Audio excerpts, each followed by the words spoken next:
Support for this podcast comes from the Central Valley Journalism Collaborative, connecting communities with the resources, infrastructure, and networks to ensure a vibrant local free press. From KVPR in Fresno, this is Central Valley Daily. It's Tuesday, October 22nd. I'm Elizabeth Arkalian. Coming up, what do you know about Bakersfield's civil rights history? There's not a lot of archives that you can go to find the history of racial segregation in Bakersfield in the first half of the 20th century. We'll hear more from an author and professor about what he's uncovered in just a few minutes. But first, today's headlines. Kern County Supervisor Leticia Perez abruptly exited yesterday's Board of Supervisors meeting. She said her office was being, quote, raided by the district attorney's office. The nature of the investigation, or whether the DA initiated it, is unclear. Perez claims it's politically motivated. I believe that Kern County is better than this behavior. I believe these Gestapo tactics that are done by the Public Integrity Unit out of the District Attorney's Office are illegal, immoral, and unethical. I would direct the attention of the federal government to the Public Integrity Unit, who has been attempting to send me to jail for over a decade. Perez also said investigators searched the office of the Kern County Democratic Party chair. The DA's office did not say why it conducted the search. A religious organization that rallies against the LGBTQ+ community has planned 2 Valley events for next week. As KVPR's Carrie Klein reports, the Westboro Baptist Church is targeting 2 Fresno County high schools. The church plans to preach next week outside Roosevelt High School in Fresno and outside Reedley High School. The reason? They say on-campus student groups promote false religion or sodomy. The student groups they're referring to are local affiliates of Christian clubs and gay-straight alliances that exist at many schools. Though organizers have called for the events to be peaceful, Westboro Baptist Church is known for using harsh, inflammatory language that many consider hate speech. The Southern Poverty Law Center has labeled the church a hate group. For KVPR News, I'm Carrie Klein.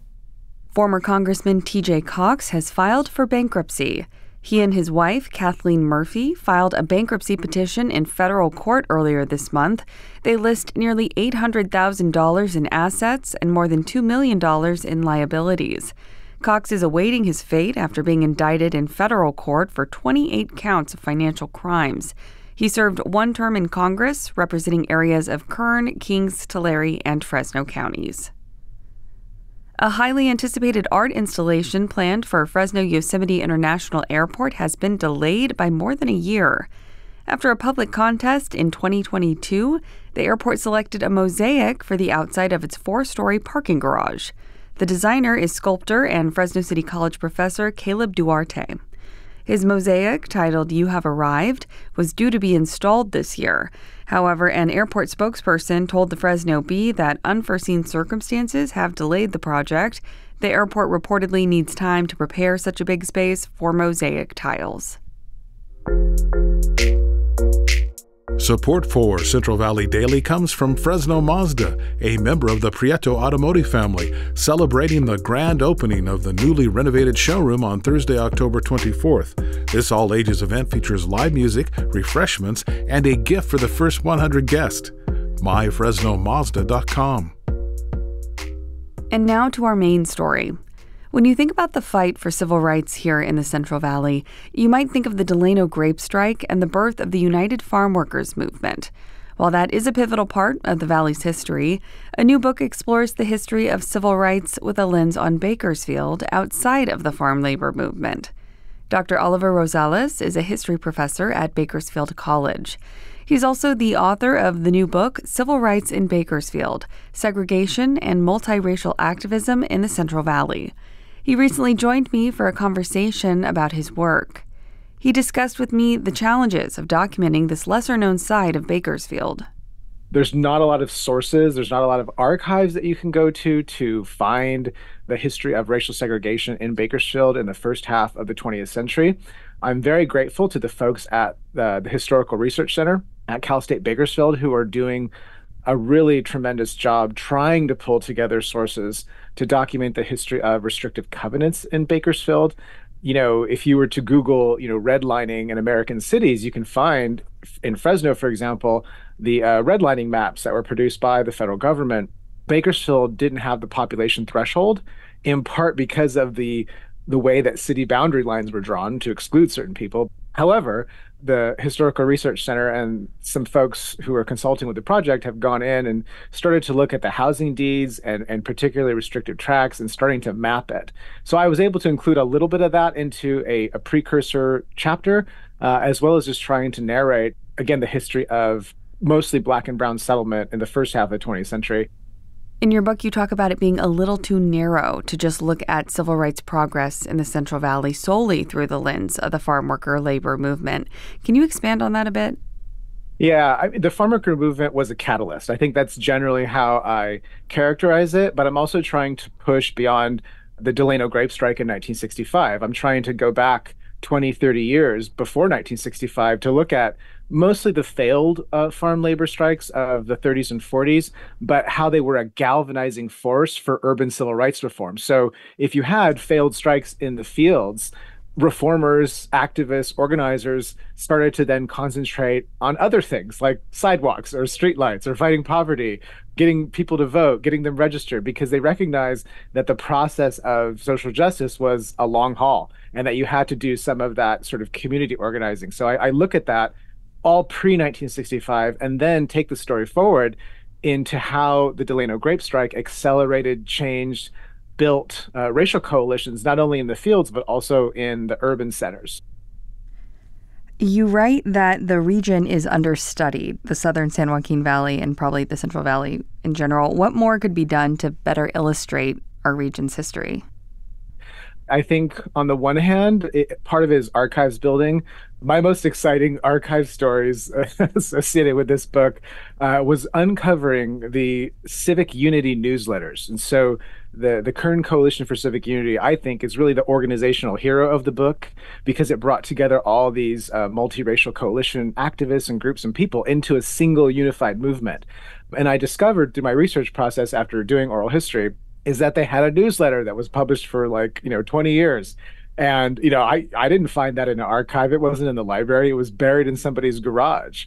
And so after the book was finished, I made sure that got deposited over in the archives at Cal State Bakersfield.